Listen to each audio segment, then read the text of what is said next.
Are you looking for a faster video? Well, today it's a live stream, and I know you're probably looking for a really nice and tidy, edited down video, but I have ways for you to make it faster. You can click that little gear on the YouTube settings right there on the video and adjust the playback speed, make me sound like a chipmunk, and it'll go a lot faster. You can also look and see if there's timestamps for this project in the description, and if you're on a desktop, you can hover over the time bar at the bottom of the screen and see if it's chunked up into chapters, and then that way you can go directly to the step you're looking for. And lastly, you can also tap on the screen on the right hand side of the video picture or on the left hand side to make the video jump ahead, forward or backward if you're on a mobile device. And you can adjust that amount in your settings so you can have complete control over how much it jumps. So if you are on a desktop, you can use the fast forward or the rewind, and that will make it go faster as well. You can also enable subtitles, and the little CC on the screen will enable closed captioning. That way, if I am a little bit harder to understand with that double playback speed, the subtitles might help you out. All right, well, I know that it's not a nice little edited video, but if you sew with me, we'll get there together and it'll be lots of fun. And now for the live stream. Happy sewing!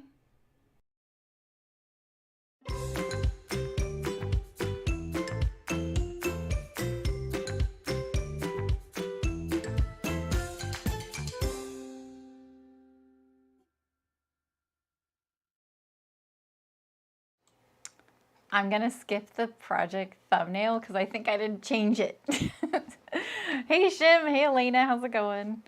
How are you all?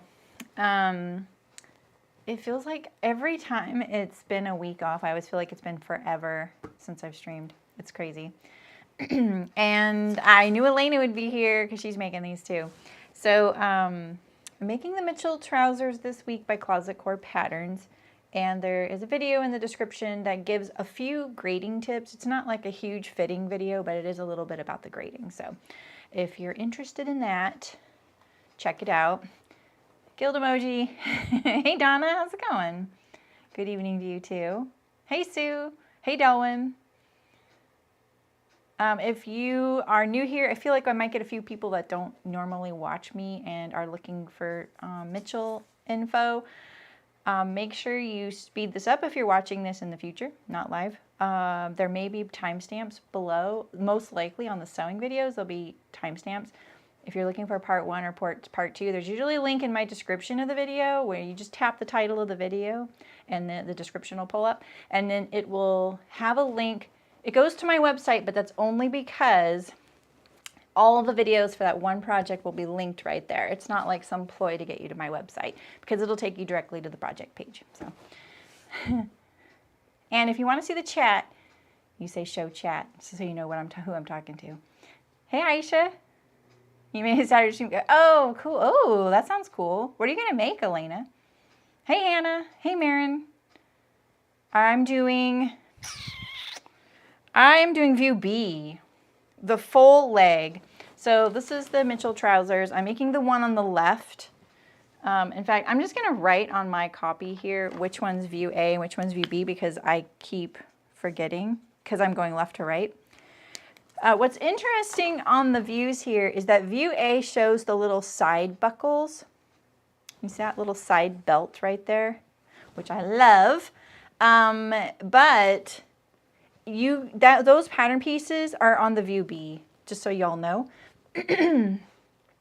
And then another tip I want to give you is I don't print all pages of the instructions. But when you look at the piece list, not this page, but the page that actually shows you the schematic of the PDF, the print at home version, that is not the same as the actual pattern that you print out. And so if you're planning what pages to print out from your PDF print at home version, go open it up and look at the first page in that PDF print at home version because that's accurate. So just so you know, because I planned all mine out, and in the picture in the pattern booklet, it shows both pant legs like right side up, and that's not how they are on the plot. That one is upside down. So, oh, that would be really cool. Yeah, that'll be awesome, Elena. if it's an oversight or not because you can put the belt on either view. I just think it's strange. And you see, look, right here on the way I print my instructions is 2 pages. So this is the cover page. This is actually page 3, and this is how the pattern prints. So you see this one does have the belt. That's the view B, that's the view A. It's just not shown this way. So that little belt piece is not in, if you print this one out, the belt is not in that printout, and you just need to print out those two pattern pieces. And this little page here is really helpful if you're trying to figure out, like what I did was I accidentally printed out the tapered leg version, but I wanted the full leg version. And I wanted to know, like, well, are they the same? Is it just the bottom leg? Like, what can do I have to print out all these other pieces? This right here tells you, and the only pieces that are different are the pants, the front and the back pants, and then the little belt pieces. So A, B, C, D, and Q and R. All those other pieces are shared between both views, is what I'm trying to say. Yeah, and exactly, Elena. Both pant leg pieces have the markings to add the belt. Well, it's the pleat. It's basically, that's the pleat. But just so you know. Yeah, I think, Shim, it's really interesting seeing the reaction of people on these. You're at the zipper fly insert. Ooh. I can't wait to see yours, Elena. Did you tell me what fabric you picked? What did you pick? Because I've changed mine. I originally was going to do this like mustard corduroy, and I'm not. I decided that I can picture these so much better on me if I picture them in a really like drapey fabric, and that's why I picked this linen here. It's a yarn dyed linen. And then let me show you my fabrics. I have a couple of pattern changes I'm going to do on camera today too. I'm going to shorten the rise. So I'm going to use this as the pocket lining, which is the napkins I get from a World Market. It's like a linen. A brown cotton twill. Ooh, that'll be such a good staple. I love it. And then I noticed that there's like binding potential. You know, I always jump on any kind of binding potential. You can bind the waist facing. So I had some of this, so I pre-washed it here at work. I got some twill tape for the pocket opening, but I've never used twill tape to stabilize a pocket opening, so maybe we'll try that. I've got these belt things. I did not buy these for this pattern. I feel like these are really big. The width is correct, but I always feel like D-rings, because of the height, make for a sloppier belt, you know. The ones that are more like a rectangle are better. So you could always add the welt pockets later, Elena. It is, Shim. I was trying to remember what I used this for. And bronze bar slider. Ooh, that'll be really nice. Yeah, Essex linen I think would be nice. Some Essex linen is stiff and some of it isn't. This is Essex. I'm pretty sure this is Essex. I got this from Hearts Fabric. It's very drapey. And then I'm recycling a button. There was this really nice seller that I would run into at Stitches events. She did woodworking things. She made buttons and other things. She made something that I really love. Hair sticks, you know, like the stick that you can put in a bun to hold a bun together. I love those things. And she made them. They're really nice. So I cannot remember her name. I can see her logo perfectly. It's a tree. And I wish I could remember it because maybe it's like Mossy Roots or something like that. Because I wanted to tag her in the thing. I don't follow her on my So-So account. I follow her on my Chicken Boots account. So I need to find her. So, and then a zipper. Yours the yarn dyed also. Cool, yeah. Yeah, so yeah, this is very, very drapey. Yeah, it's very, very drapey. So, all right, so let's put all my little doohickeys in the bin. Let's not lose any doohickeys. All right. So I had to piece together 2 of my napkins to make them long enough for the back pockets. The back pockets are just a gigantic pattern piece. Shem's like, don't leave out the welt pockets. But you can always add them afterward. They don't have to go to the waist facing. You could even like I'm pretty sure the waist facing is stitched down at the very end. You could leave it unstitched, like don't top stitch it down, and then do the welt pockets, tuck them in there, and then just stitch it down there. That could be a good little trick, unless you don't want the welt pockets, you know? They're not necessary. All right, so I'm gonna decrease the rise on this pattern. So I subjected my guild to more videos of me fitting my pants. It's always a fun time in the guild. If you were in the pants fitting thing, you know what I mean, because they saw me fit pants and it was, you know, it's a very revealing process.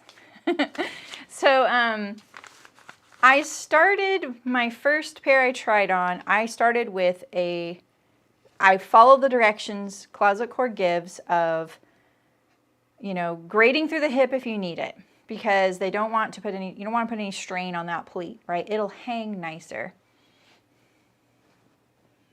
Yeah, Elena, just do your costume. Exactly.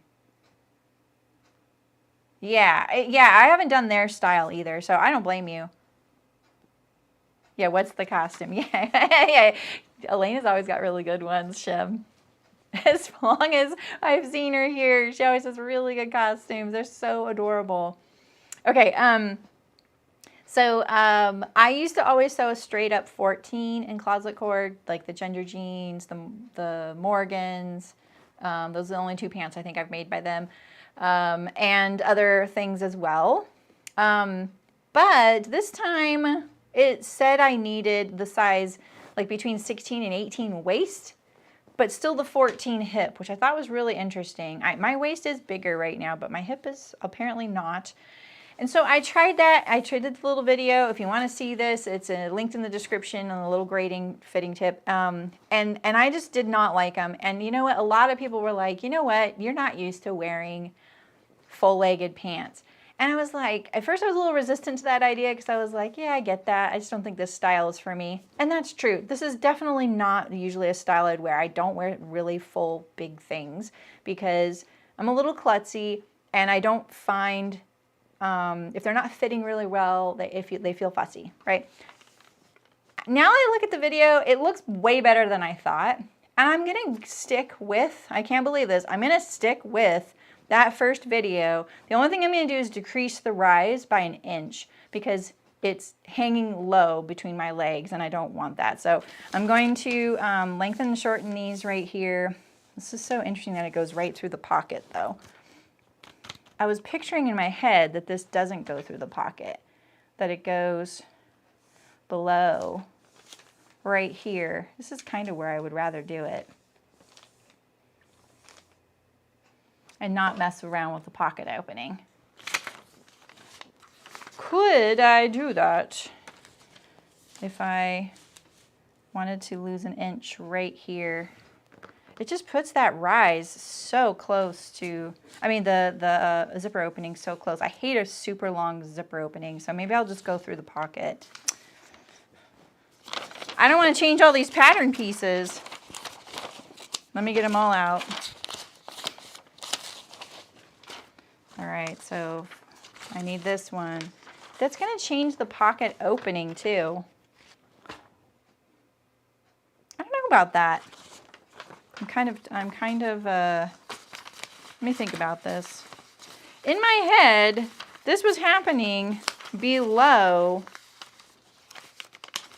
There we go, those are the pieces I need.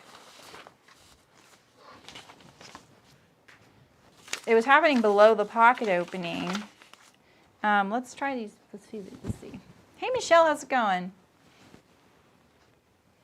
Dale from Chippendale. That's right, from Rescue Rangers. You're in a time crunch. It's pretty high. Hey, Venice. But doesn't change the rise of the lower line, mess around too much with the crotch curve. It can sometimes. Absolutely. I don't plan on messing around too much with that. I don't want to lose depth. But in my head, this was happening below the pocket opening. So that's why I'm kind of like, let's look at this pocket opening here. Because the thing is, if I lose 1 inch, in my pocket opening. Oh, this one's ripped apart. Look at, see, if I lose an inch, I won't be able to get my hand in the pocket. Oh, hi, Polly. Hi, Danny. How's it going? So I'm not sure how I feel about putting the lengthen and shorten line right there. You know what I mean, jelly beans?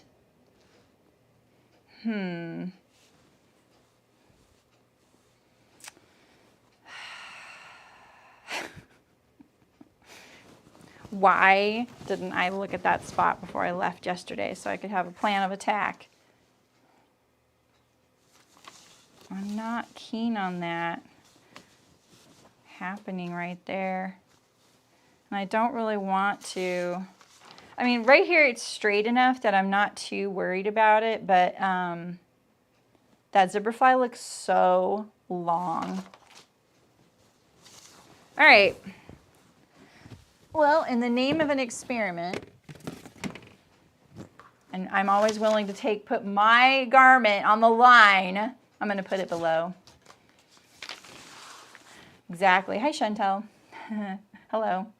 Yeah, right, Mullen? Exactly. But look at this pocket opening ends at the bottom here of the rise. Or the, I keep saying rise. Sorry, zipper opening. I'm going to take it out right here. Yep. So I'm taking it out. And how about this? I'll take out 3/4 instead of 1 inch. Because I'm in this little straight section, I'm not too worried. The thing is, right here, this right here, this is the depth right here. So when you get into this point right here, where it starts curving, this is the depth between your legs from front to back. This right here, when you're above here, and look, here's the hip, right? It says hip height right there. So this area right here is kind of up for grabs for me because this area of the pant is everything above where it turns and goes between my legs. Because it would shorten the pocket opening still, Jan. It's the same thing. Like there's so many things up here that you might as well just leave all that the same and shorten it like here, right? And then you don't have to mess around with any of that. I often change things at the waist if it's a little simpler, but like say you did that on a pair of jeans, right? You would be choking up the hand hole for your pocket, right? And you'd have to lower it anyway. So that's why I like to just kind of keep all of this, especially with this whole pleat thing happening here. Why not just leave it alone? So that's my plan. All right. So I'm going to just keep this right below the pocket there. I love it when I'm about to draw a line, then my hand moves the ruler, but my thumb right here feels like stiff. It hurts. All right, and then I think I can get, yeah, I'm going to take 3/4.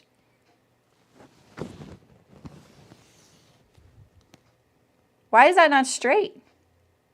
Oh, look at that. That was so not straight. I could tell. We're going to this one here. I always draw a little arrow. And then back here, we can just follow the lengthen and shorten line here. And not worry too much. As long as we're not in this area where you're talking about the depth of you, you're going to be okay. I'm going to fold this along that line. I did shorten these 2.5 inches, the length of the pants, because they were quite long. I was wearing clogs in that video, which are pretty stout heel, and then they were rolled up 5 inches and they were still grazing the floor. So, yeah. I'm 5'4", this was drafted for 5'6". I still think that that's pretty long. All right, and then let's just look at blending in this line here. I don't mind losing well, so if you don't want to lose any circumference, then go with your whiter here and then blend that in. That's what I think I'll do. Here, I think we can blend this in a tiny bit. Let's get a little piece of paper. And then now I'm not changing any of these pocket pieces.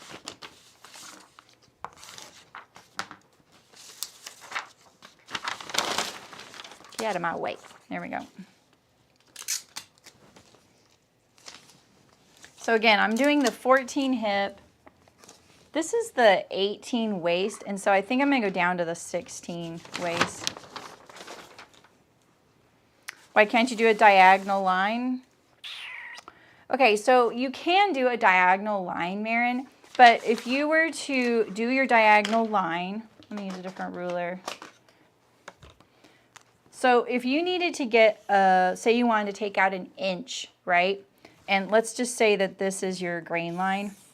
You need to make sure that you're actually measuring an inch in depth, right? And so if you were to measure this parallel, that's 3/4 of an inch. So if you were to make a 1-inch parallel line, you'd actually be taking it out more. So you need to measure on the straight there. The other issue with this is that sometimes you will get a really strange angle. Let's pretend that we have a pant here, okay? Can you see my pant? This is the waist, okay? There's our pant, right? So let's just overlap this. And we keep it on the grain line like this. You're gonna get a more significant jog, most likely, and you can blend that in. So yeah, you can do that, that's fine. You just need to make sure that the length you're doing is accurate, because when you measure it across the diagonal, it's gonna measure something different than if you were to measure it perpendicular to the line, just so you know. It's just a normal length on me. Me too, Elena. Those tapered were totally the normal length on me. All right, here we go. Let's blend this in here. And then I'm gonna take off a little bit of this. I'm gonna go kind of between the 16 and the 18 here. I wasn't quite the 18. I was like smack dab in the middle. There we go. So if you look at the Closet Core site, they do have some resources on grading between sizes, and I'm doing it a little differently. Theirs isn't wrong or anything, I just, and it's very easy to do it the way they're talking about, but it does change the pocket. It changes the space right here between your pocket opening and your waist. So you're going to make that smaller or bigger depending on which way you're going. So it's just something to think about. I didn't want to change any of my pocket pieces. All right, let's do this one here.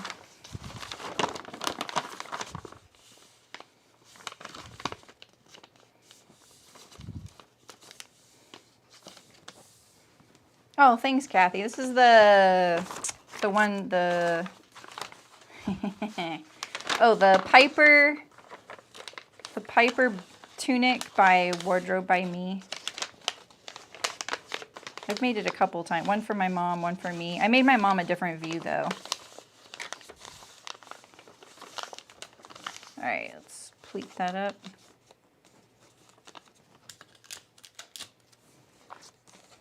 Yeah, they don't for me either, Elena.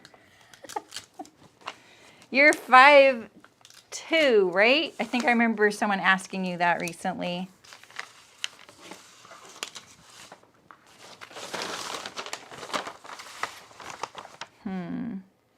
So if you wanted to keep this, see how I have this little jog right here? You see that little jog? Now you could do something like this. Slash here, and then swing it out like that and blend it back in. See that? Because when you're trying to just kind of keep things as is so that your pattern pieces aren't going to change, or maybe you're worried about altering something and it affecting the waist circumference or the hip circumference, something that relates to your body or your size. And you also are feeling a little uncomfortable with some of the changes you're making because maybe you don't know what are the ramifications. This is one way, like if you're doing some like slashing and spreading like that, I didn't affect this seam here, I didn't affect this seam here, and I swing it over and then it blends right back in there.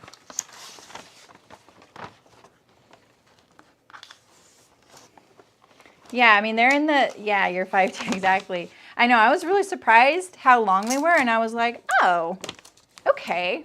Because I think ankle things are cute, but I do not like them because I end up never wearing them, because where I live, it's warm enough most of the time that if it's cool enough out that I need to wear pants, I do not want my ankles exposed. So I'm usually into shorts or dresses territory then. All right, let's line that up right there.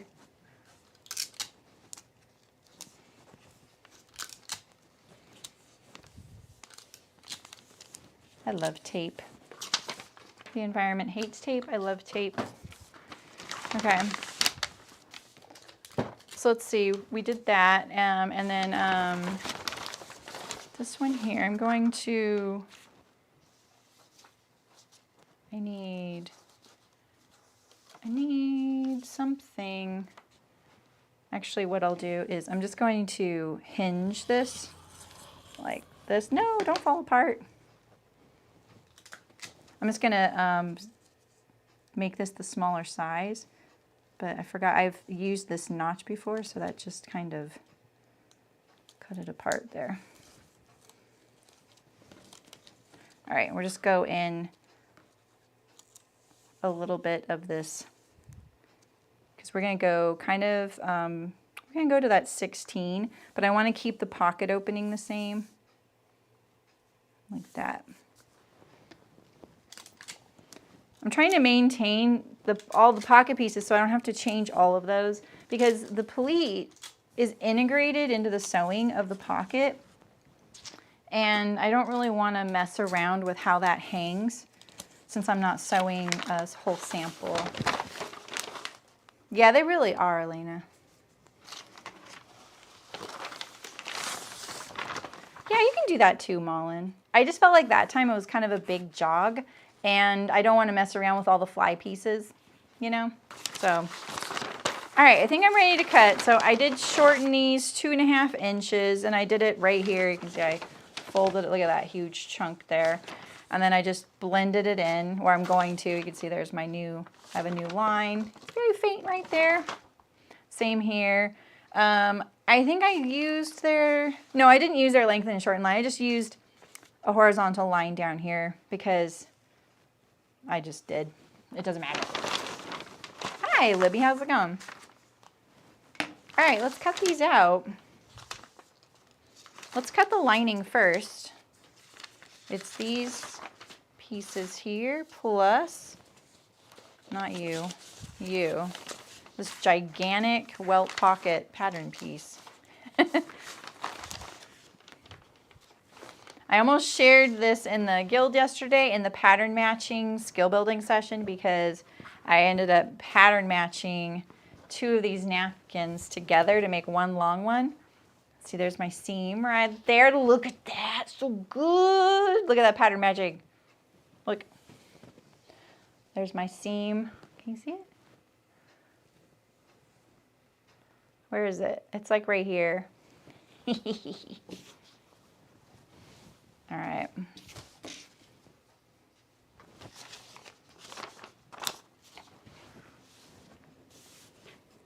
So in case you don't know, my weird quirk is during the panini, when we all couldn't, you know, visit fabric stores and stuff like that, I ended up going to a world market, and it was the first time I had been in a store in months, right? And I had to go there for something in particular. I can't even remember what it was. And things were opened up again. And I just remember seeing all these napkins on sale. They were half price, and it was the first time I'd seen fabric. And they have so many great fun prints and things like that. And so I kind of went crazy. I did a math calculation. I'm like, all right, per square inch, what does this work out per yard if I buy napkins for $2 each? And it was a steal. And so I've had a bunch of fun just buying, you know, as many napkins as I wanted and all these prints and having like a little infusion of fun fabrics to my stash for pockets and contrast pieces and things like that.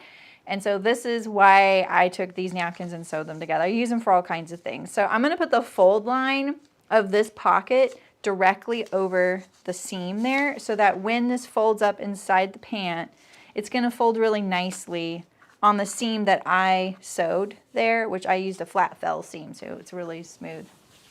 So, oh, cool, Maggie. 3M micro pour. I've never even heard of that.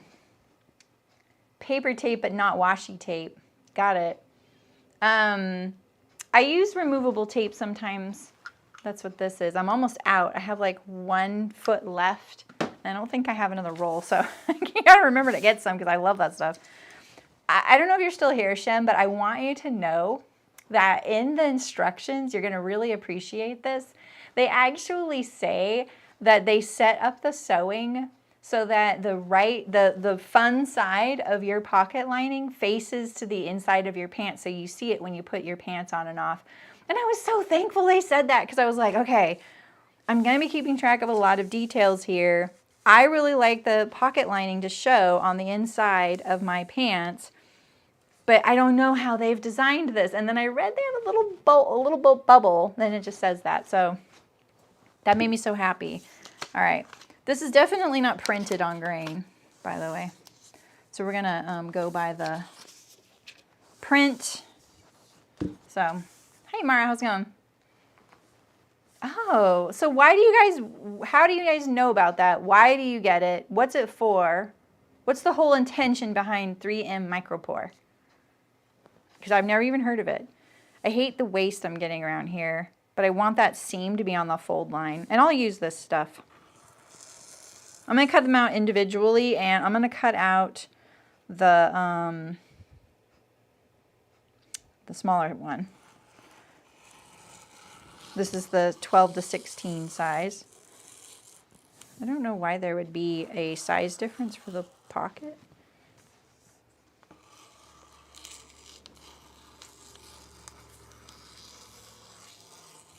This Welt pocket looks a little different than the one I do, so I'm kind of eager to see what's happening with it. This is for the pocket facing right here. I know what that is. It actually looks just like mine. All right, and then let's cap the Sharpie that's sitting here. I'm trying to decide if I want, I'm gonna do the box later.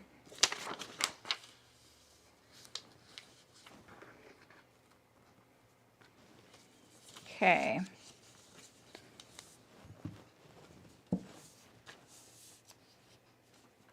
You can iron the top. Oh.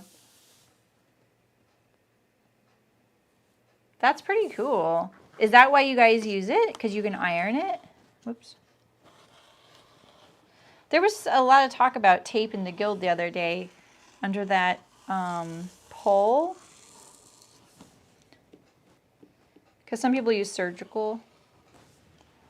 You can iron it. I use it as a nurse. It's nice for using on paper powder so it keeps them still papery. Oh, that's kind of cool. Oh, and it's not, oh, that's very interesting. Let's put this back. All right, I can see my notches. I'm sure you guys can't. Sorry about that.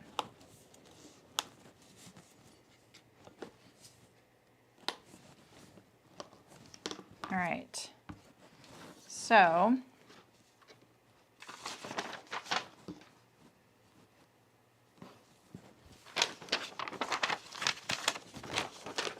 shoe lining.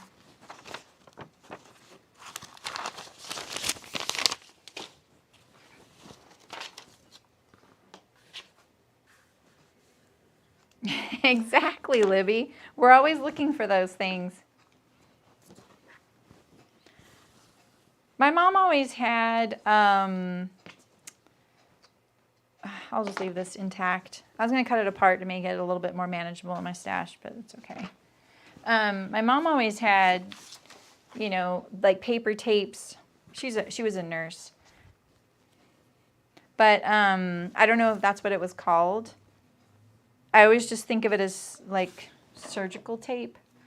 It was white. We used it for lots of things. Look at how wonky these are. So this is one of the tips I just recently said. Like, look at how much different these are. Let's see how the angles. Get it true a little bit. I can kind of see the grain line on here. You actually buy it from a medical supply store. Oh, cool. All right. I've actually had to undo the hems before on these napkins so that I have, you need to do these right sides together. I don't know why I'm sitting here fussing this much with these because I'm distracted with chat. But you need a left and a right, so make sure you put them right sides together. Okay.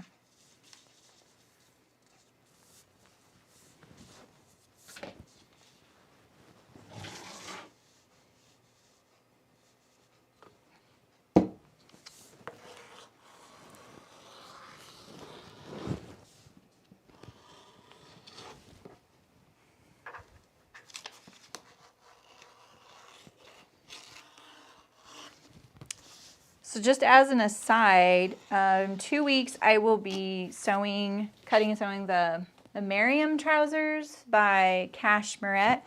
If you haven't seen those yet, they're really interesting. They have this expanding waist feature so that when you're sitting and standing, your pants are always going to fit and you get that extra room when you sit down and your waist expands. So I'm kind of excited about that. All right, so we're gonna mark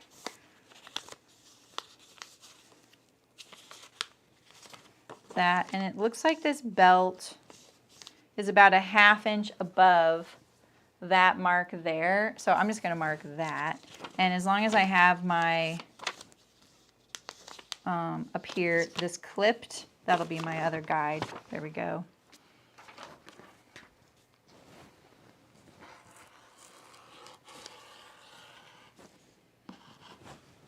I was kind of surprised. For some reason, I don't know why, I don't get a lot of comments under my videos. But I did get a few, and I was really surprised by the one yesterday that a few people were a little bit like, more on the fence of like, or not on the fence, but less on the fence now after seeing my video. Like, okay, now I've decided I don't want to make these. I was like, oh, that wasn't my intent with that video. But I was kind of surprised to see that, you know, reaction.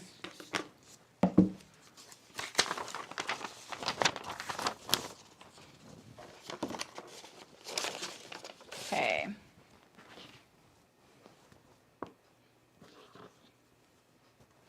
All right, let's see here. We have our pockets all ready to go. Now it's time to cut our pants. If you're cutting, I don't know about you guys, but I use muslin to do a lot of my fitting. Yes, it's not a perfect medium or fabric to use, especially for a lot of garments, because muslin is just so like, it's just like, I don't know. It doesn't really react the way your fashion fabric is going to react.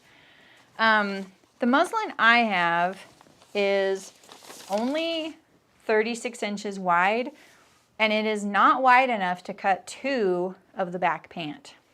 So I had to, and so I would recommend if your muslin is that way as well, or you're cutting these from a really narrow fabric, cut your backs first, because yeah, I'm not saying you can get your front next to your back, but you might be able to offset them a little bit. If you open up the fabric put two together, cut your backs, that space that's left on the side might give you a little bit more usability. So just don't do your fronts first and then go, shoot, I have to open up the fabric for my back. So now I have this huge section of fabric I don't even need for anything, you know? Let's move this all the way here.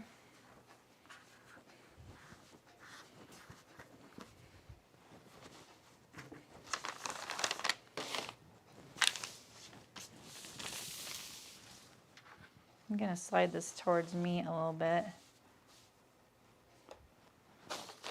These pieces are huge. Okay.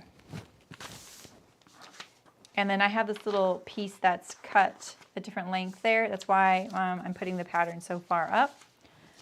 And then let's make sure we get the selvage pretty much straight.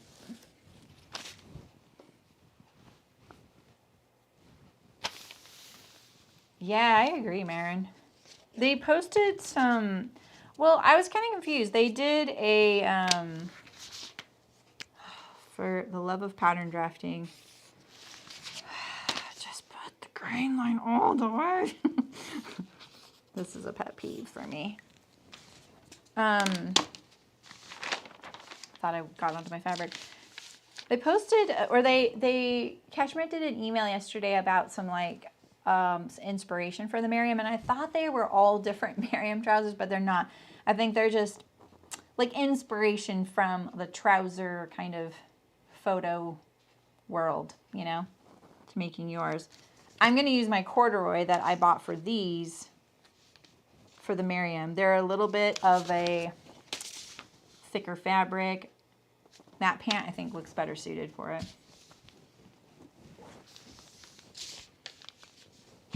All right, so let's get this wrinkle under here.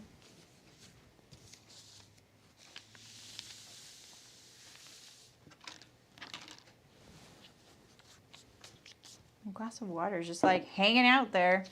All right, let's do it. I think for this one, if you shorten them, you're probably not going to be too nervous about cutting off the extra length. These are pretty long.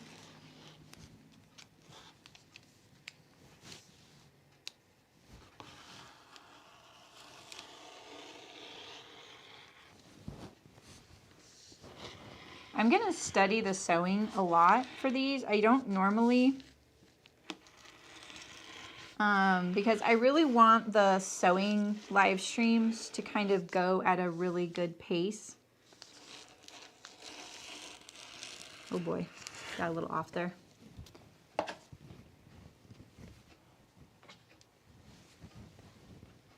All right, I think I just need to do the waist up here. Hopefully you can see that. You probably can't see this. Sorry about that. There is a dart, and I'm gonna pick the dart for the 14 because I'm not the height of someone who is a size 16. But theoretically, sometimes they're doing the grade differences for height as well, and I'm not that tall, so I'm going to stick to the size 14 since I know that I've always been a 14 with them, and I've only gotten bigger around, not any taller, so. I'm kind of tempted to use my screw punch.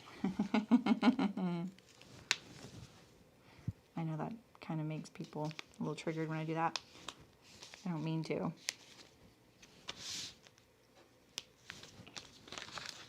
Okay. Did I do the notches on the... Oh, I did. Okay. Just making sure I got two. I don't need those. I'll do this notch here. And this one here. Knee notches. It doesn't look like you ease between the knees, but it was such a long distance, it was hard to tell. I was looking for that. All right, let's poke these pins through here.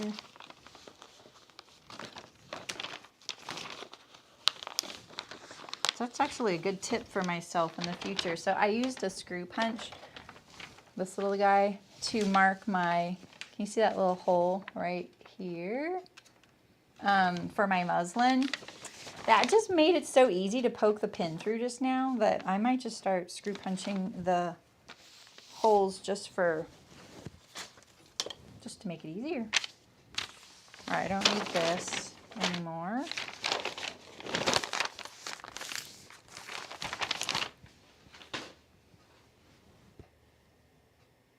Yeah, it really should be, Donna. Same with Fiona. I think that she's very tall and she's always struggling to find patterns that are tall enough for her. Okay, I'm just going to get a few more pins here. Need 5. There we go.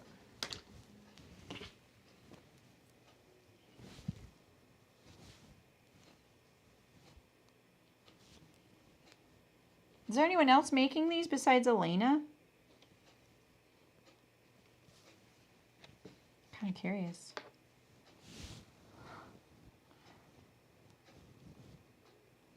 All right, I'm going to pull these apart. Then I'm going to secure all my pins. I think I lost one. Yep, right here. This one was pinned in there really weird.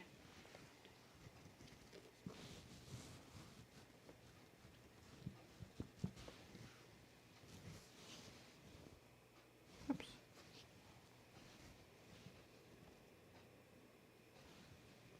Hey Rebecca, how's it going?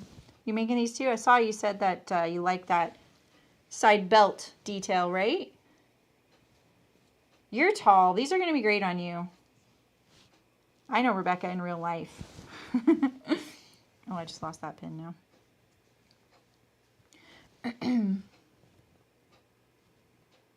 Are you? Oh, that's great. Wait, Venice Studio. Are you Polly?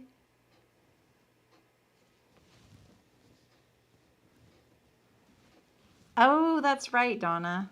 That's right. That's so what is it about my video that's giving you guys second thoughts? I'm curious. You can be honest. Is it just seeing me wearing them? Like, do you have a similar body type or something like that?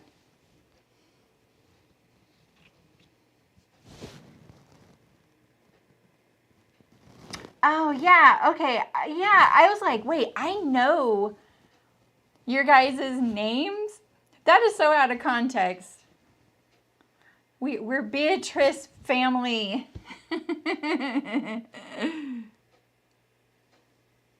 Yeah, awesome, Rebecca. Yeah, the length, I had to take 2.5 inches off, and they're still touching the floor with my clogs on.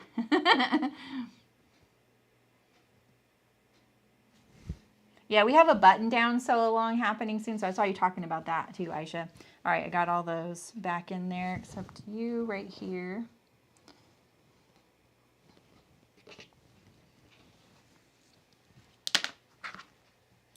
We'll just secure those like this. All right, let's cut the front. We have a lot of little pieces to cut today. I'm getting the big pieces out of the way first because they make me the most nervous as far as fabric usage goes. This fabric is wide, thankfully.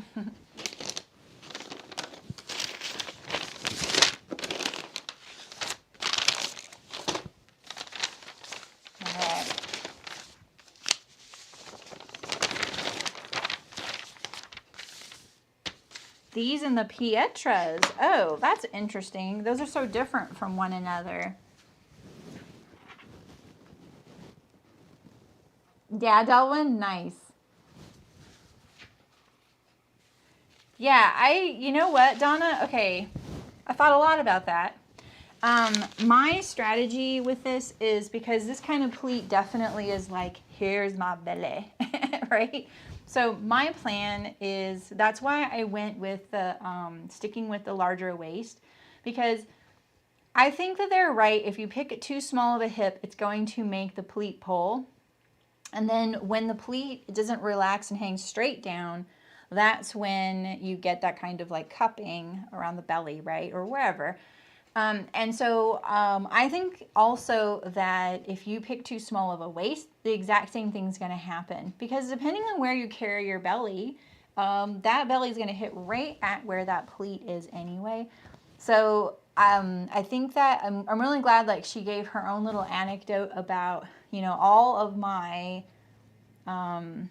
Mitchells all of them don't fit me quite right because I didn't grade up for the hip or grade up for the waist. I can't remember which way it was. So I think that was a really good way to underscore that that's important by giving her own anecdote. So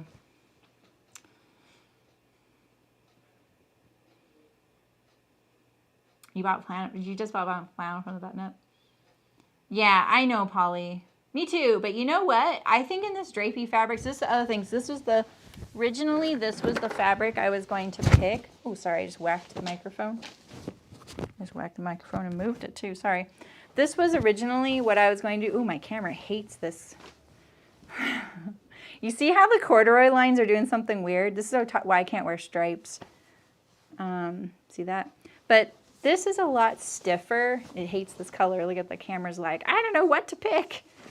I think that this would have been too heavy. I love the idea of this heaviness to kind of smooth out the bumps, per se, right? But after seeing the feedback in the guild about the like fuller pant style, and when you're not 5'8", these fuller pant styles you get kind of swallowed up in them no matter how you're shaped.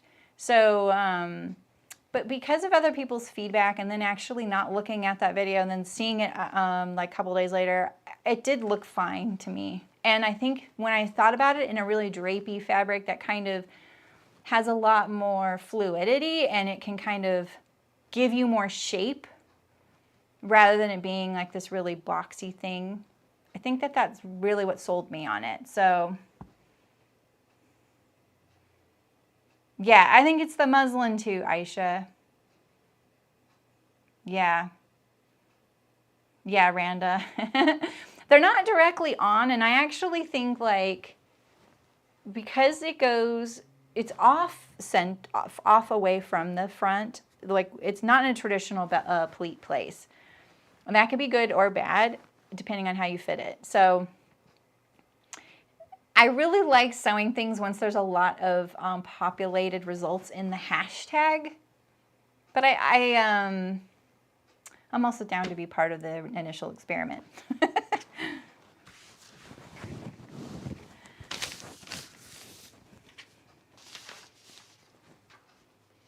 I rarely jump on a bandwagon. And that's actually the perfect, is that a metaphor when you say something like that? Since these were inspired by Joni Mitchell. And it occurred to me today that this was my mother's maiden, or my grandmother's maiden name was Mitchell. So I like that. I'm sure my mom will mention it when I post my picture.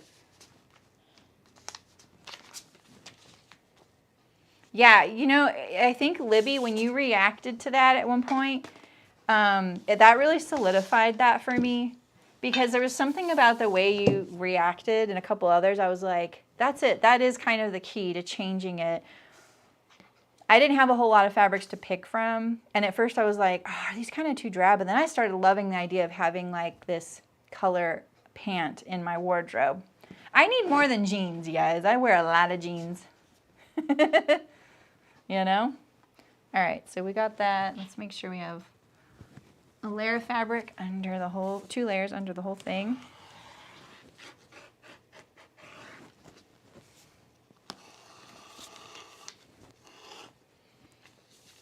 I'm just looking at this. Right here, there's something going on.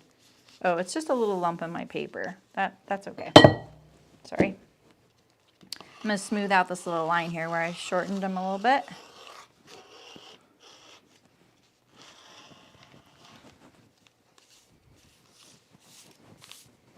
Is that off camera? Sorry about that. These are really long. For once, I'm taller than the camera FOV. Right, Shim? Yeah, and you know what, Libby, I am too. I'm really excited to see them in the corduroy. I think that those don't need to be professional looking. Not that the corduroy isn't professional looking, but you know what I mean? Like, I feel like they're styling those as a very professional look and kind of like suit-ish. And I think that could potentially be such a cute and fun little pair of pants in so many different fabrics, and to have that little expanding side feature is so appealing. Plus it looks really fun to sew. So I'm down for that for sure. I didn't plan on buying those. I didn't plan on buying these either. This is a linen. I haven't seen him wear his shim. He said he would, but I think they look dressy to him, but they're like elastic waist. I'm like, I don't know. I'll have to ask him. Sometimes, you know, we don't know why we don't wear things. And the other aspect is that, you know, some of the things I make for him are because I'm doing it. I want the size. I'm going to do the size 16 pleat. So you can actually, you know, put your pleat a little don't listen to me there. I'd have to think that through before I finish that thought. You know, Michael doesn't really get to pick all of the things that I'm making for him, because sometimes I'm like, hey, I got asked to sew this thing. Would you wear this? And he doesn't want to say no, you know? So he's a good sport. Okay. He's wearing the chinos I made him, and guess how he's wearing them? As part of a Halloween costume. Their company takes Halloween kind of seriously, and then they all dress up as a department in a theme. He's going for used car salesman, a la the dad from Matilda. If you guys know that reference. I love Matilda. Bye, Sue. And maybe I'll convince you, Randa. I'm not here to convince. I'm not here to sell pants. Hi, Jerry. How's it going? Oh, let's see. I don't have a mod here. Let me give you the information. There's a link in my description. It's sosoguild.com. Just putting in that. Let me see if I can give you a link. Oh. No. Oh, there we go. sosoguild.com. You know that reference, Jan? Yeah, check it out, Jerry. A lot of these folks you're seeing here are in there, and they're just a really delightful bunch of people. And it's just it's free to join. So, yeah, right, Shem? That's so true. Hi, Heidi. The Mavi wide whale corduroy. Oh, that would be really nice. You already have the yellow fabric similar to the cover. You do? See, that they don't really tell you what that fabric is. It just says textured cotton. They don't know either. So I was like, ooh, that's, you know, sounds really good. Wait, why did I clip the 18 pleat? I want the 16 pleat. Okay. Did I, not pleat, but notch. I got all these, right? Let's make sure. I don't want that. I guess we'll do the knees. We're done. All right. Oh, Mullen's here. That's right. Mullen's here. I do have a mod here. But it gets late for Mullen, too. Sometimes she has to take off. Oh, it's Mighty Networks, Jan. That's how I know Venice and Marie. They are in a Mighty Network for Beatrice forms, and I'm in that too. That's why I was like, gosh, their names are so familiar, and I was literally going through customers I'd had in the way, way past, you know. All right. So now we have all of these little pieces here. Yeah, it's Mighty Networks. The mobile works really good, except for buying things if you're on iPhone. They feel dressy. Your burgundy Jutland cargos. That's really funny. It's only 9 p.m. Oh, okay. I can't believe you're still here at 9 p.m. though. Like at 9 p.m. I have like fully disconnected from the world. I'm awake till like midnight, but I don't do work related stuff. Well, I guess this isn't your work. Okay, this is the fly shield. Let's see, we do need 2 of these.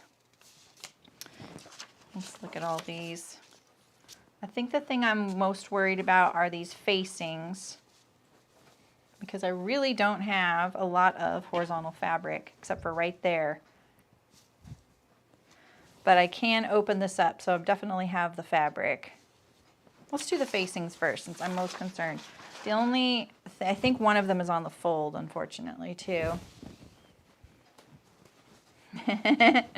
We know, Shem. No.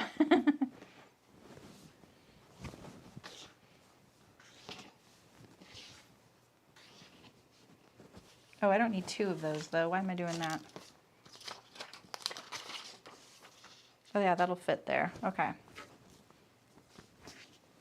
Donna's in bed watching this. I love it. I love watching live streams like when I'm kind of sleepy, or I'm not a napping kind of person. So sometimes when I know I need to take a nap or at least like relax, I will watch a live stream. I won't interact, but it's just comforting, you know. All right, Polly, nice to see you. Thanks for stopping by. Yeah, exactly, Mullen, exactly. Yeah, I tried that little thing you guys told me about, like being able to silence my phone, like apps and things. I thought that app would disappear off my phone between those hours. That's what I really want to happen, but no, it's still there. I can still click on it if I want. Pretty good about not doing that, but you know. Okay. I'm gonna put this right here. I need interfacing for this project, which we all know how I'm feeling about interfacing these days. I'm just going to cut this straight up 16. It's probably a little big down here at the bottom,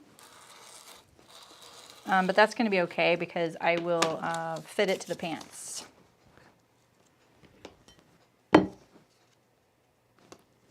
And then I'm going to notch the center, just a little nick there. We need interfacing for that. See if we can use this piece next. Yeah, Jan.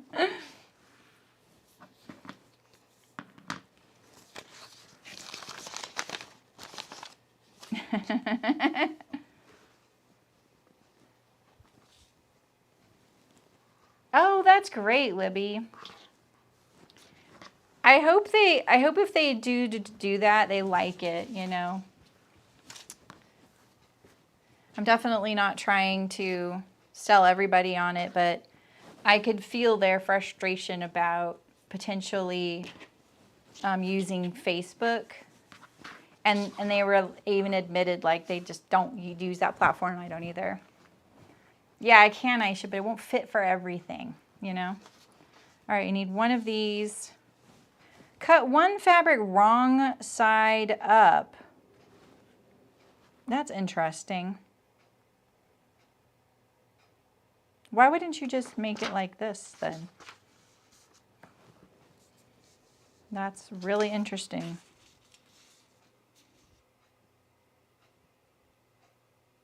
Huh. Very interesting. Okay. I need 2 of these. This is a top stitching template. I feel like I'm doing this kind of willy-nilly. I apologize. I just need to get these like wide pieces out of the way, you know?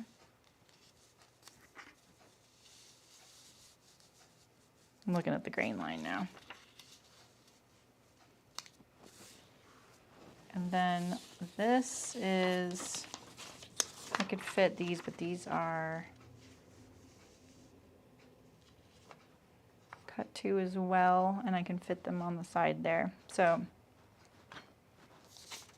we'll put this over here, cut that, cut this, and then I'll double up the fabric again.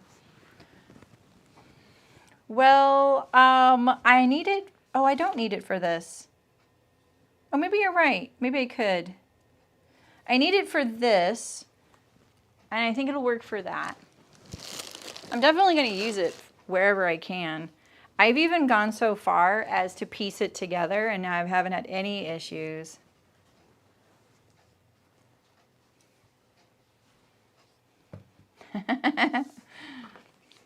My daughter really wanted to get up early like my husband does, and I kind of had to train her out of that because I just could not get up as early. I don't get up late, but I just don't get up that early. And so she got onto my schedule. She's now, now that she's like off on her own and stuff, she does get up earlier, more like my husband. It's kind of interesting. One there.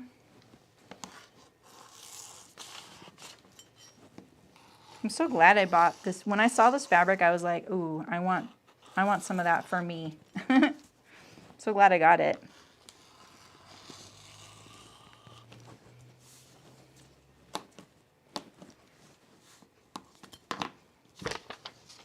Okay, let's put all these together there.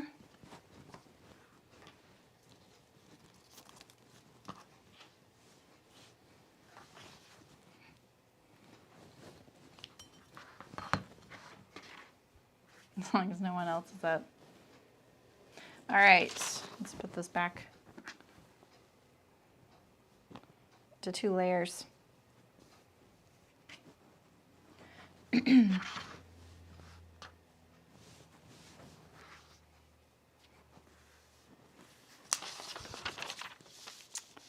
All right, we need 2 of these. We need 2 of these.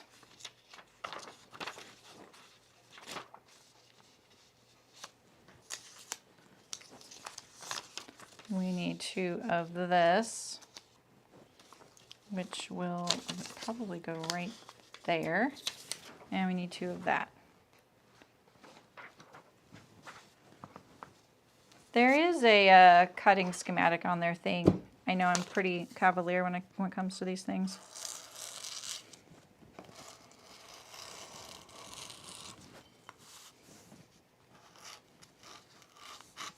It's interesting there's no interfacing for this piece here for the fly. I was thinking about making this in the contrast fabric, but I'm not sure if this goes all the way to the waistline, and I don't want any of it to show on the right side, you know, so.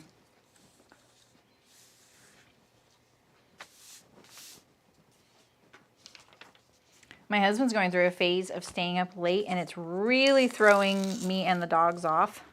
The other night, I went to bed. I closed down the whole house.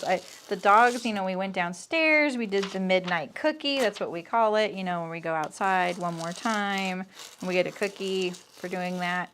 I turn off all the lights. I lock all the doors.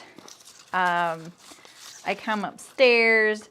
You know, I tell the dogs, go to bed. I go into the bathroom, brush my teeth. And then I came into the bedroom and he wasn't in bed. And I was like, what the heck?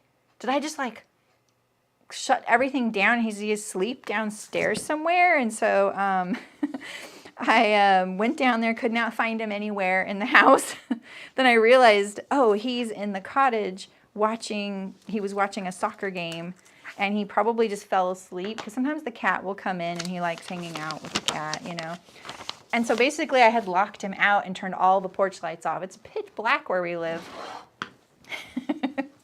So I was like, oh shoot, I ran downstairs, opened up the house, and then he appeared right then. Yeah, me too, Elena.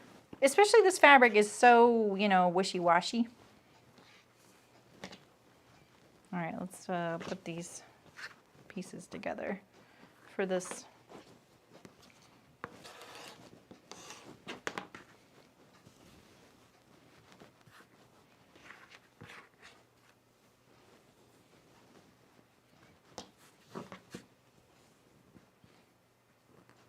Okay. This is the little tab to, wait, is this the, yeah, that's right. I was making sure I got the grain line correct.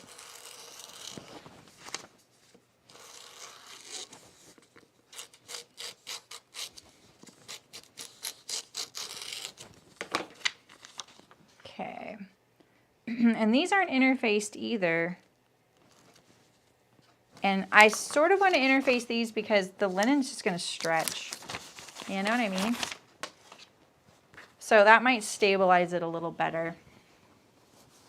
All right, just a few more pieces. This one here is the pocket facing that the palm of your hand will face. This is the pocket opening. I'm going to interface this for sure. I don't think I'm going to do the twill tape because the twill tape seems kind of bulky. My twill tape seems kind of bulky. They recommend using it to stabilize the pocket opening because it's on a diagonal. I think I'll use interfacing instead. I don't know. And then I need two, this is interfacing.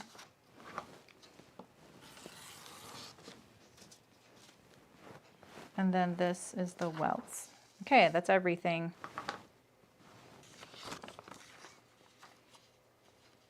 I was just trying to get into that corner over there. If I do this, no, it's just, I could do that. Use up that space there. How you like them apples? And then we can go like that. Look at that, I saved all that. You never know what you'll need. You used a twill tape, and so did you attach it to this little pocket facing piece here? My twill tape that I had on hand is kind of chunky. And I have some that's a much lighter weight, but I just couldn't locate it because I think I used it as the belt for my overalls, for the partner overalls. So I'm pretty sure I don't have enough in that lighter weight stuff. Your only productive time. Being a parent is productive, Shem.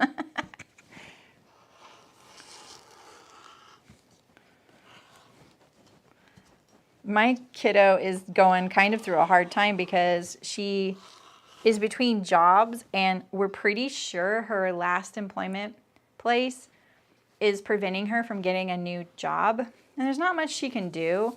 And she didn't do anything wrong. Like, she left on good terms. But there was this one person who had nothing to do with her work, like wasn't her manager or anything. She was just the person who did payroll. She was just kind of terrible to everybody. And especially like a few people, and Cricket was one of those. And it's so gosh darn frustrating to see it happen because, like, what can you do? You know? You don't know for sure, but we're pretty certain because there's just like people are super like, yeah, like this is great. We like they act like they're gonna hire her, and then they're like, sorry, it didn't work out every time.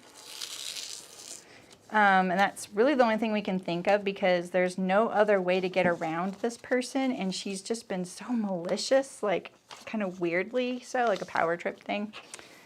So that I've been like really impressed with my kid, and it really makes me remember some of the times where you question like everything you're doing with your kid, you know, like especially when they're in that teenage phase.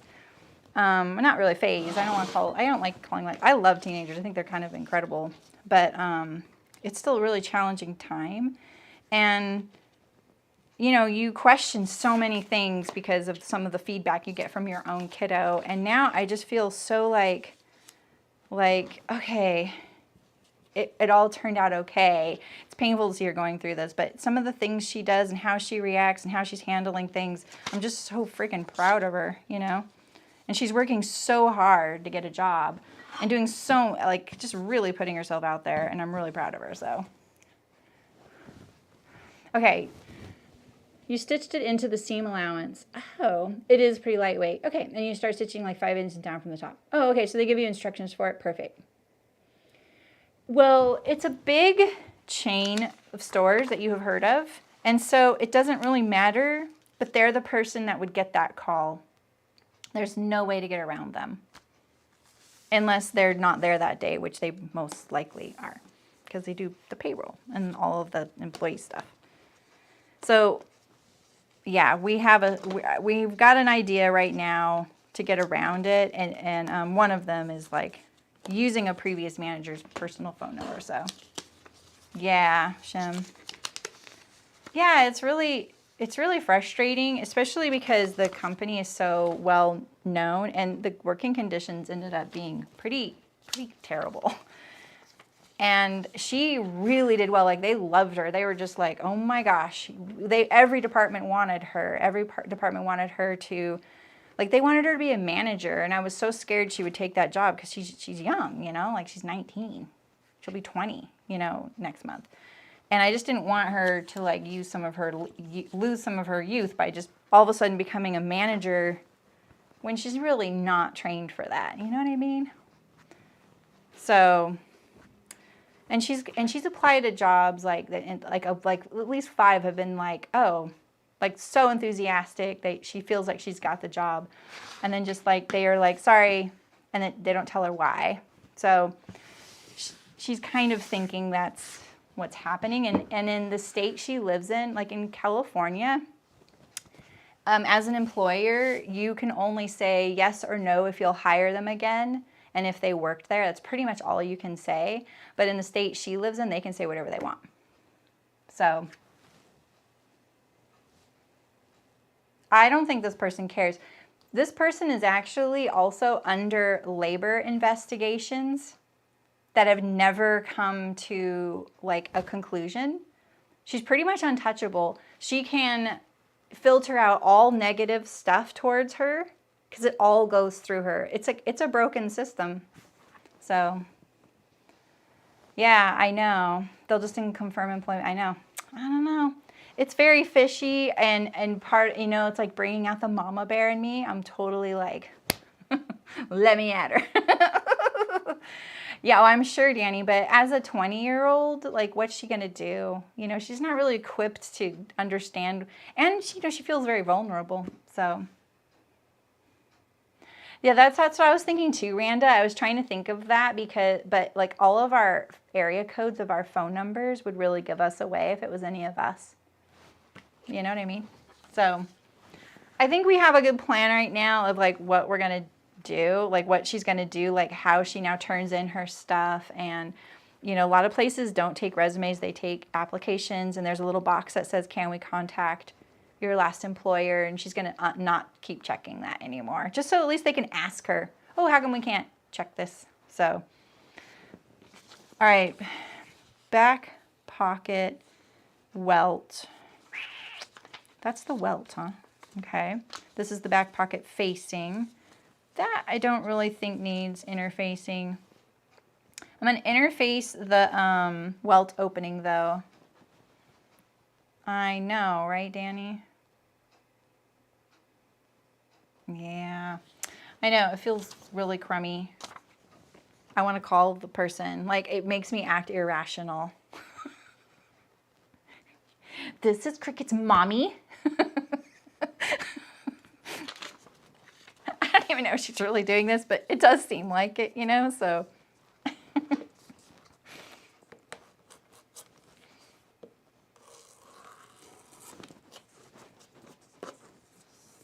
Okay.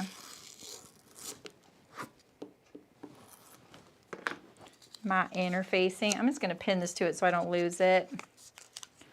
That's the little interfacing. We're going to interface the little box there that goes on the pants. Let's get rid of all this stuff here. And I will skip this. That's the Welt.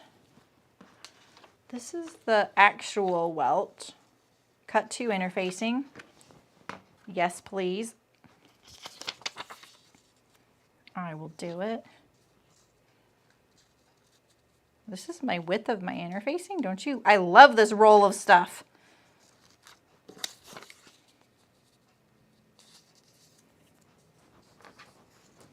All right.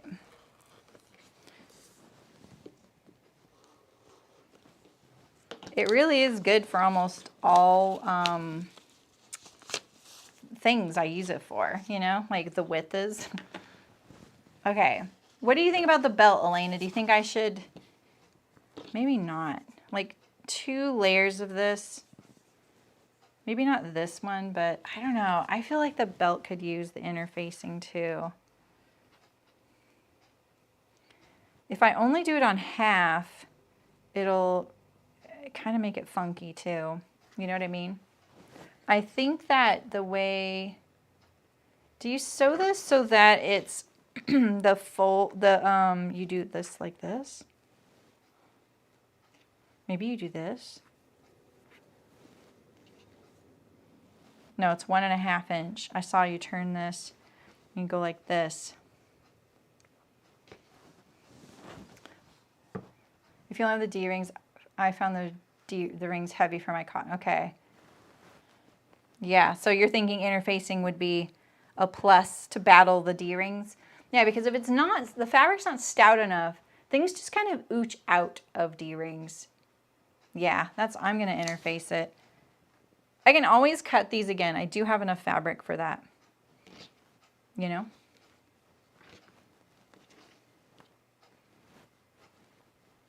I mean, look at this stuff. I could stretch this out right now.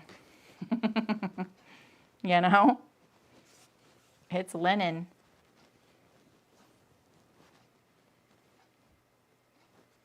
Okay. I'm gonna just do it down the middle, like something like this. I may change my mind. Oh man, I cut that really like almost exactly the same. I thought I had gave myself a little edge here to trim off. Okay.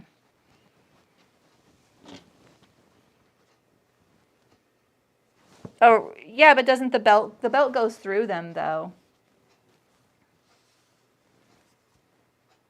Hey, Ray, exactly. Don't stretch it. Did you see that I almost did? How's it going, Ray? Resist the urge. It really is something I would do, too. All right, Saremy. I'm going to leave you in this room with this button.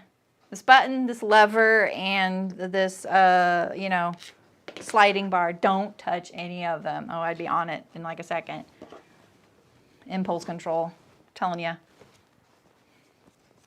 Yeah, exactly, Lainey. Yeah, so the longer belt will go through, and that's what I'm thinking, because as you sit and stuff, that's going to get like tension on it and maybe stretch it out a little bit. All right, don't need those pattern pieces. So this guy here, and then the waist. Oh, so I set up my iron. My cool new Hut Steam. I'm going to say Hut Steam now that I know that the umlauts over the O make it sound like hut instead of hot. That's what Mullen said. It's kind of a crack up. I could have used this little piece right here for that welt opening piece.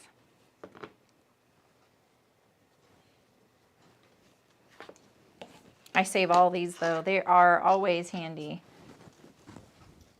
The little like corner that I put them in. All right, we just have the waist facing. And then I'm done, except for ironing them on. That's what I was thinking too, Aisha, exactly. You've been here almost as being nice. Thanks for coming, Ray. Okay. Cut one fabric, wrong side up, interfacing side down. That's such an interesting way to do it. This isn't going to fit perfectly, but it'll be enough. It'll get me to my seam allowances. I've done this stuff on a curved waistband. It would make all the sewing police just shake their fist at me, I'm telling you.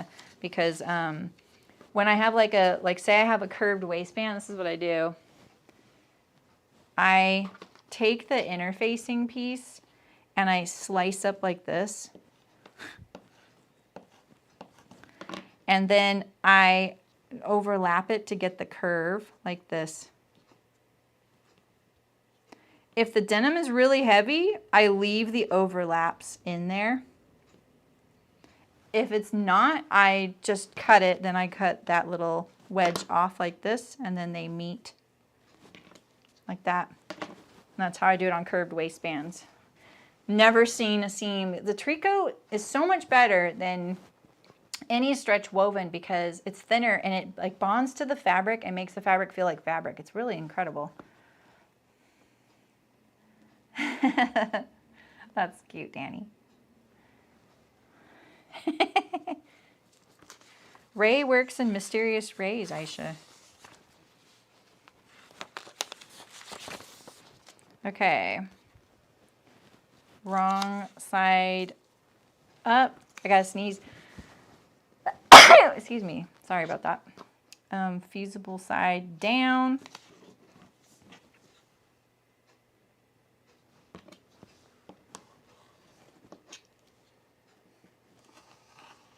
What'd you have for lunch?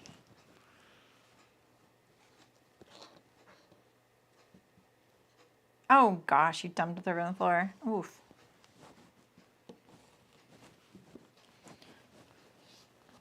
I have a Thai curry for lunch today.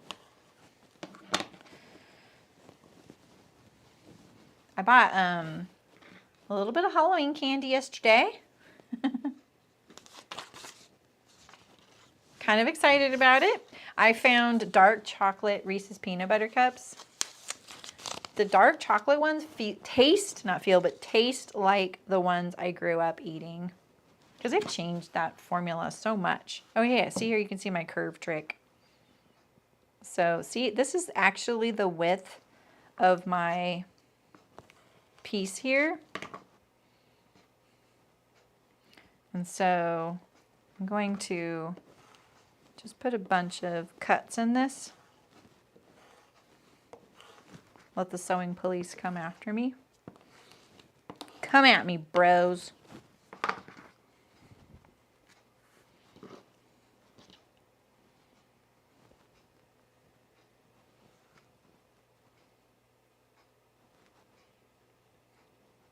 Oh, I want to go the other way.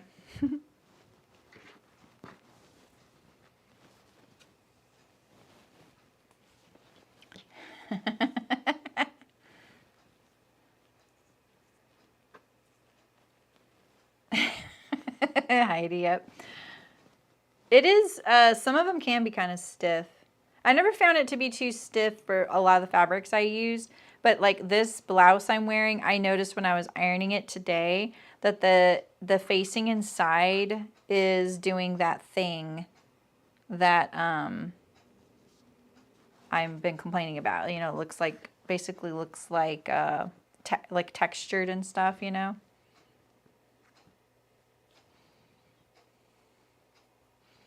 So I could probably, I usually do this at the ironing board and it's a lot faster, but I just, you know, curve it like this.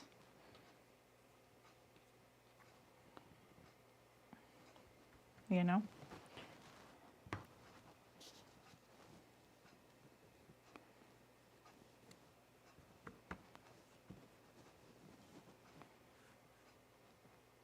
I feel like this is like, I'm just making sure that the, you know, it's like, I want to make sure I do all this work and then it's not texture side up. I already double checked and triple checked, but you never know, right? There, like that. That. Just like this. And just making sure that the waist facing underneath is okay. And then, see, that's why I do that with the ironing board. Because now I'm going to have to pin this to get it over there. Have you used my iron yet? I have. Do you guys want a little tour of it? We could do the interfacing. So I almost messaged you and Terry because I was like, okay, I opened the valve and no water is dripping down the tube. And then, but I just kept following the directions, and then I looked at the bigger manual to see, like, is this mentioned in there? And it did make it sound like you're not going to see a lot of water sometimes. So, but yeah, I tried it, and then the first couple times, you know, I used the steam, and then the water came down, like it pulled it in there. So that was kind of cool. All right, I'm just going to cut.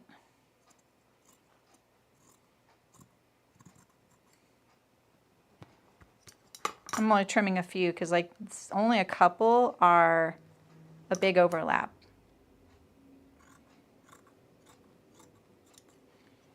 All right, there we go. Now I have a curved facing.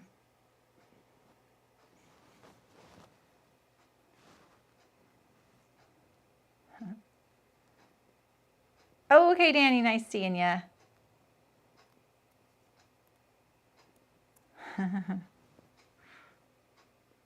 Iron tour. Okay. I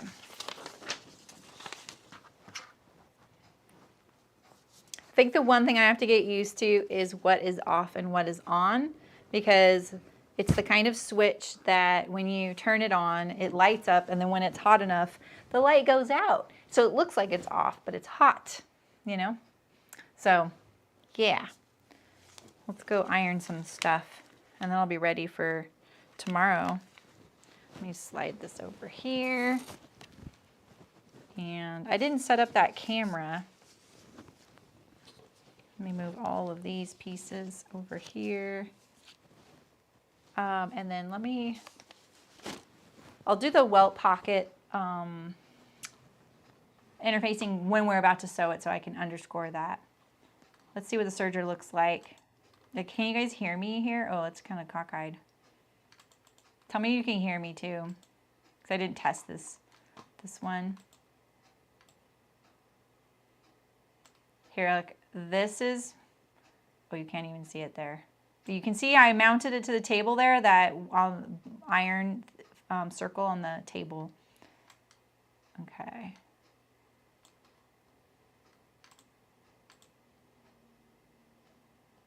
Just making sure it's a little bright, a little sharp. You can hear my, thank you. Hi, Terry, how are you? About to do an iron tour, Terry. So I set it on this little silicone thing. I always have this little rest here, and then I put this shoe that comes with it over to protect the surface of the iron. I'm going to turn it on, and when the light goes out, that's when it's hot.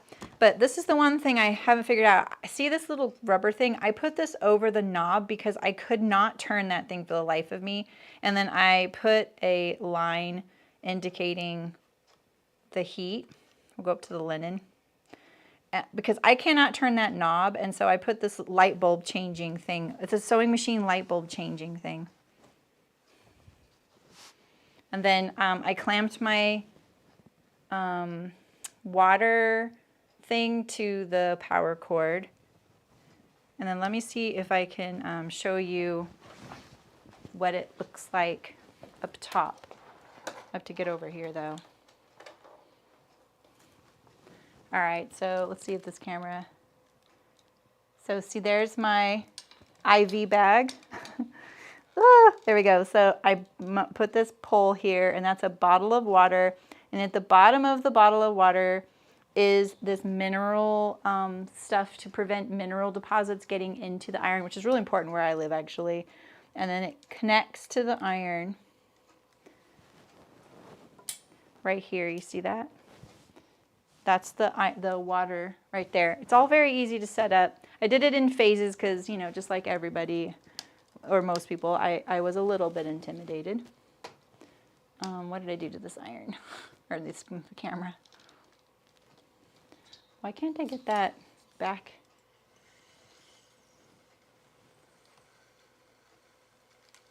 Oof, sorry guys. I cannot get that in the right spot again.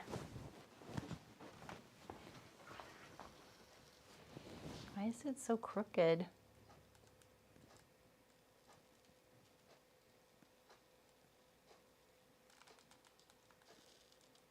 Why is it so crooked?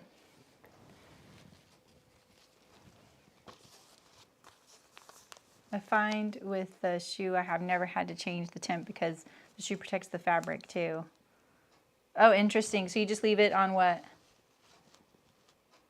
I don't remember mine being hard to turn. You love the setup, got my supplies, and we'll install this weekend. It's resin in the bottle. Oh, okay. Yeah, I can barely turn it. Okay, so we're gonna keep these for the pants themselves.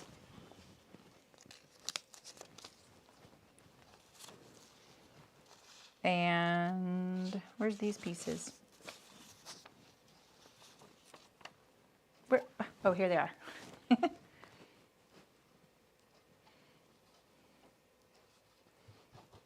Okay. I actually like to iron like this.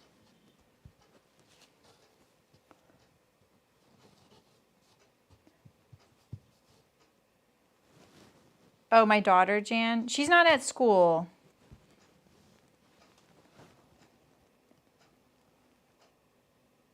Do you not turn your knob either, Terry? Yeah, I was just really glad I had that thing, that little sewing machine light bulb thing. Because I could just barely turn it. I was just like, oh my God, this is so hard. If I pull that thing off and on, it pulls the knob out a little bit, so I don't want to pull it off and on.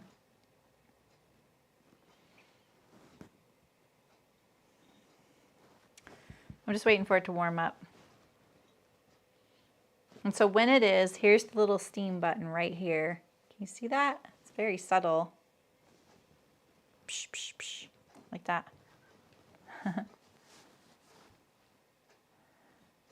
This right here, it's a wool ironing mat. Oh, I also put a vapor barrier underneath. You see that? Underneath, because I feel like this might do more steam than my iron did. I'm not sure. I just wanted to make sure, and that because this is just like a metal shelf with the wood on top, and then I covered the wood with fabric. That's why you see this like black and white fabric right here. I just covered it just so it, you know, looked a little better and it didn't scratch my fabric and stuff. But yeah, quilters love these things, and I like it because they hold the heat, and I can just put it wherever I'm ironing. Yeah. Hello, Nancy. How's it going? It's still heating up. Let's position a few more things.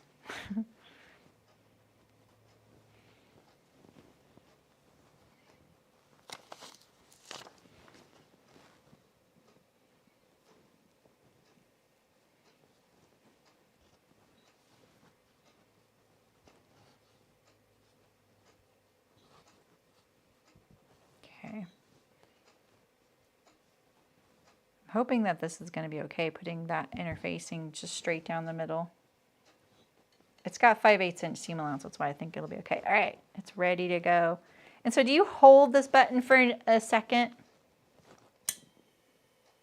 And it just keeps steaming. The weight is distributed really differently than my last iron.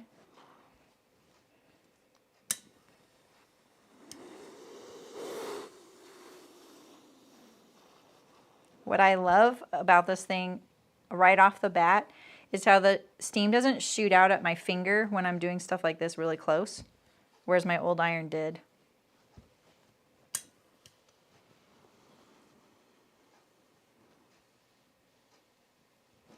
Well, I just wait for that light to go off because I don't want to use the steam without it being hot.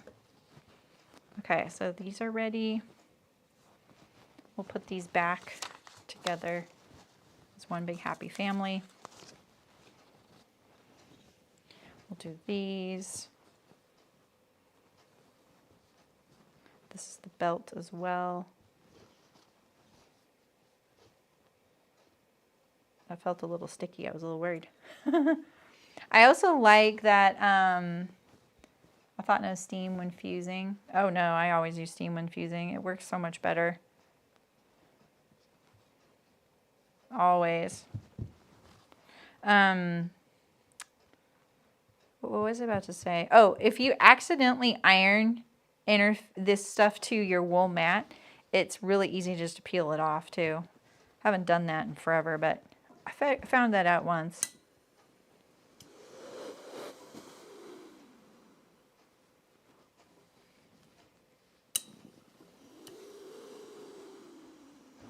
Am I doing this right with this? I love that the cord is up high too. Because I was also like always getting my cord out of the way and also getting it out of the way when I walked by this whole thing and tripping on it. I could have fixed that, but this forced me to fix that. You know what I mean? Like it forced me to address it.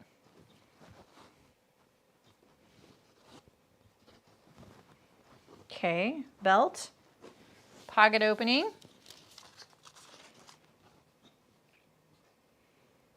All right, Jan. So somehow you're a bit behind. Oh, yeah, exactly.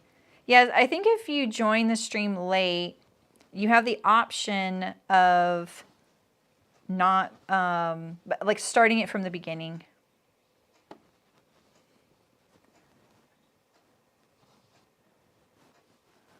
I think the instructions for fusible is no steam.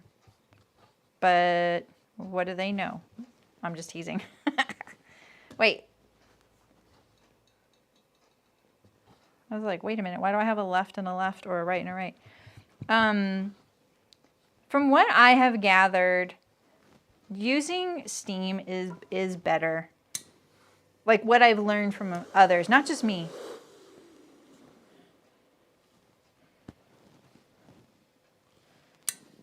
So my friend Rhonda, she's like one of my oldest friends. She's the person who made my wedding dress. She's a bread baker right now. Like she's incredible. She's really freaking smart. Has a biology degree.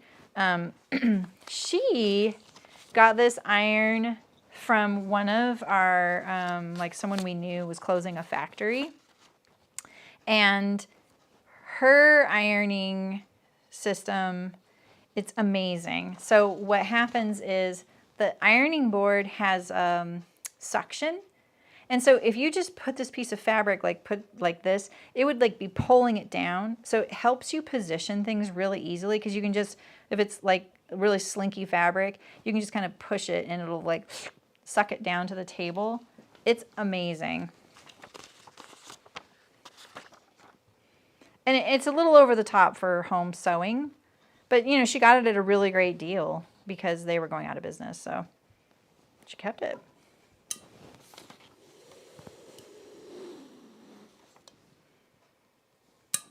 Yeah, that's true. Some even put a damp cloth on.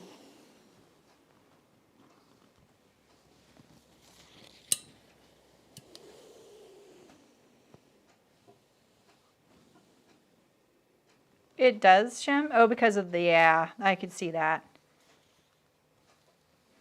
Do you switch to your right hand? I do a lot of things with my left hand now because my husband's left-handed. I eat with my left hand. Yeah, they're really cool, Terry. You would really nerd out on that thing.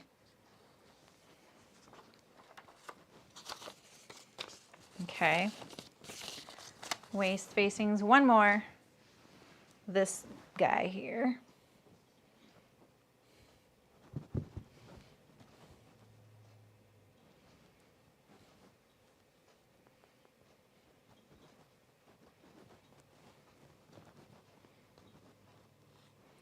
the only thing I'm concerned about with this iron is, like I have it on its own plug, but it is plugged to the wall, to the same socket as my streaming computer.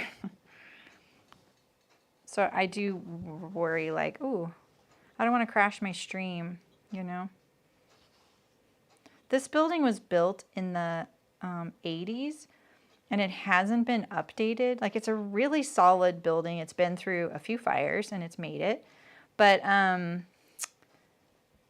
you know, there's literally 4 outlets in my office, you guys. 4! And I'm not talking double outlets. I'm talking about, like, 4 pairs, right? Not 4 quads.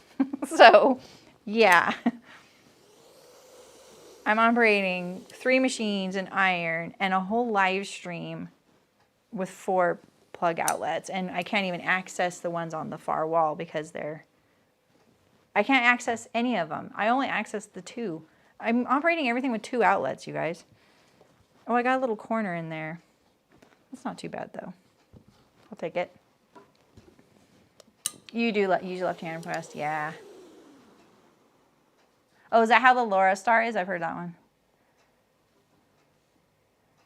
Yeah, Terry, I imagine that.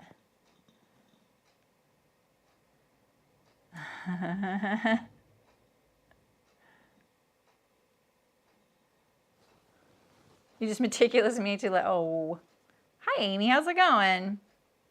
I'm about done too. I'm just about to go back to the other. I'm gonna turn off my iron so I don't forget. And then, oh, why is this dangling here? Here we go. All right, we're ready to sew. I was thinking about the steam because I was going to ask what the harm is if you use steam. It might be on some things. I don't know what the harm would be. I mean, my thing was like, you know, when I had that issue that I posted about with the SF101 getting all nubbly, I think like this one, I can't really show it on this, first thing I did was like, well, pretty sure you're supposed to use steam to attach that, and I looked, and you were. I've tried to dry iron, the same thing happens. The problem is the fact it shrinks in the laundry. Oh, really, Shim? Or are you just telling yourself that? Oh, because it's not having to heat the water all the time. Well, that could be true. It just might be more efficient in general, right? All right. Should we lay out all the pieces like I used to do? I haven't done this in a while. It's kind of fun, though. Let's see what we got here, because we have such fun pocket interfacing. And I got my binding. Let's just see what they're going to look like. I'm excited. Okay, so we have these are the backs, right? This is the back pocket. I'm going to put these like this.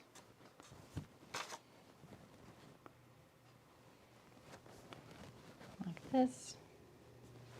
Back pocket.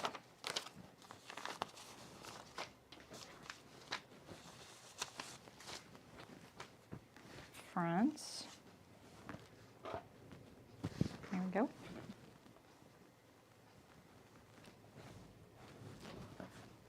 Front.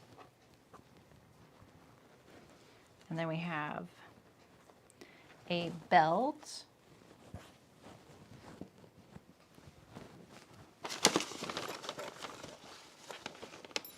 I found a clear button that I recycled from something. We have a zipper, buttons, D-rings.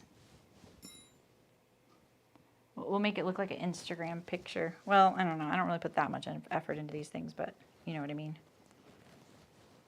Back facing.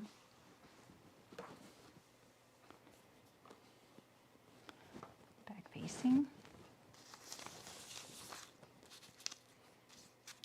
Front facing.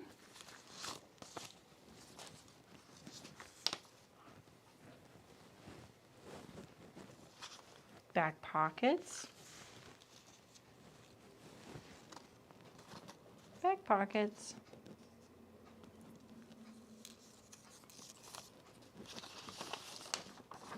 Why?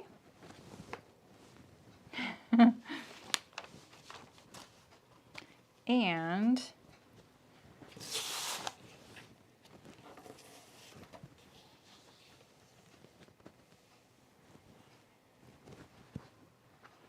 we have these. Oh, I didn't put my other pins in these, so let's put those in now.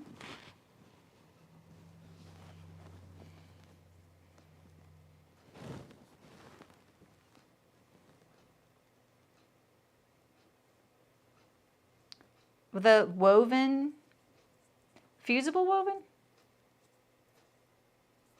Oh, wow, Shem.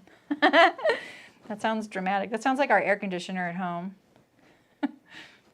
The entire house, like, it more than flickers. It's like pretty serious. Okay, so let's lay this out. There's the pockets.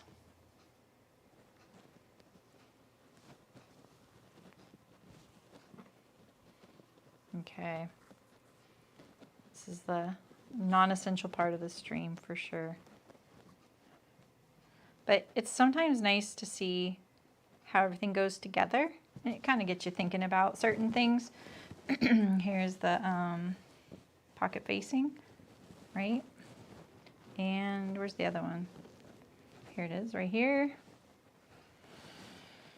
Like that, like that, like that. And we have some binding going on our bottom of our facing. Looks like I'm trying to spell something out with those D-rings, doesn't it? Ooh, they're looking a little picnicky.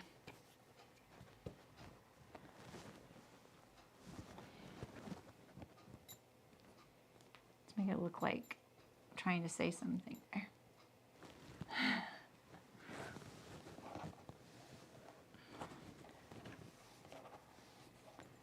There we go.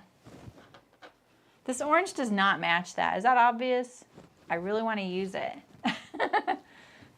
Cool. All right. Well, so tomorrow I'll start the sewing. And like I said, this time I'm going to study the sewing instructions and try and keep that video kind of moving along. I'm going to sew it in 2 parts. Part 1 tomorrow, part 2 on Saturday. All live streams are uploaded. And then you can also change the speed when you're watching the playback. Maybe we'll get some timestamps, at least on the sewing part, and then that way you can jump to different sections if you like. So, all right, I'll see you guys tomorrow. Same time, same place. And thanks for coming. I'm pretty excited. You know what, Ray? I actually refer back to this picture sometimes when I'm trying to remember things for other projects. So it helps me a little bit because sometimes I'll be like, what does the pattern piece look for like that? And without having to look up the pattern itself, or if I'm at home, sometimes I'll run across this picture. So yeah. All right. Thanks for coming, you guys. I'll see you tomorrow. Appreciate you being here. I'm sorry, I don't have the project thumbnail updated, so I'm not going to flash it before I end like I usually do. So I'll see you tomorrow. Bye.